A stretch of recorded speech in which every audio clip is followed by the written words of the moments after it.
నమస్కారం. రత్నలహరి ఛానల్కు స్వాగతం, సుస్వాగతం. నేను మీ లతను. అధోక్షజ విష్ణు సహస్రనామాలలో ఒక అద్భుతమైన నామం.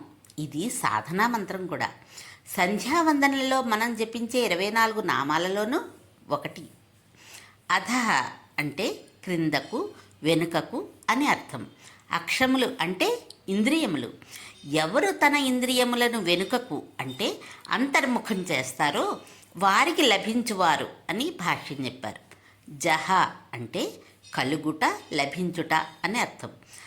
దీన్నే లలితా సహస్రనామాల్లో కూడా అంతర్ముఖ సమారాధ్య, బహిర్ముఖ సుదుర్లభ అని చెప్పారు.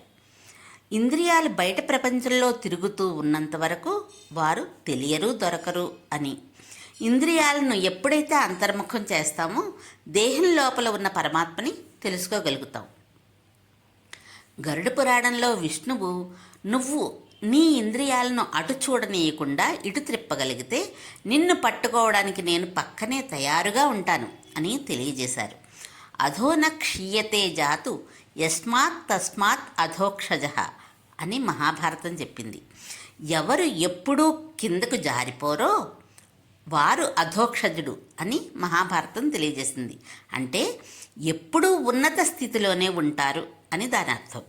దీనికి ఇంకో అద్భుతమైన అర్థం కూడా చెప్పారు. ఎవరు ఎప్పుడూ జారిపోనివ్వరో వారు అధోక్షజుడు. ఎవరినీ జారిపోనివ్వకపోవడం అంటే తన భక్తులను, తనను నమ్ముకున్న వారిని ఉన్న స్థితి నుంచి ఉన్నత స్థితికి చేర్చేవాడే విష్ణువు అని దీని భావం. అధః అంటే క్రింది భాగం, అక్షః అంటే అత్యంత పై భాగం. అంతరిక్షం అని వింటుంటాం. ఈ రెండింటి మధ్య వ్యాపించి ఉన్నవారు అధోక్షజుడు. విష్ణువు విరాట్ పురుషుడు అని తెలుస్తూనే ఉంది. ఇంకో అద్భుతమైన భాష్యం కూడా చెప్పారు. పైన ఉండి కిందకు వచ్చేవారు అని. సూర్యుడు చూడండి, అంతరిక్షంలో ఉంటాడు. ఆయన కాంతి కిరణాలు, తేజస్సు మనల్ని తాకుతూ ఉంటుంది కదా. భక్తులను అనుగ్రహించడానికి ఆయనే క్రిందికి వస్తారు అని. ఈ నామం సాధకులకు తొందరగా ముక్తిని ఇచ్చే అద్భుత సాధనా మహామంత్రం. ఓం అధోక్షజాయే నమః. శుభమస్తు.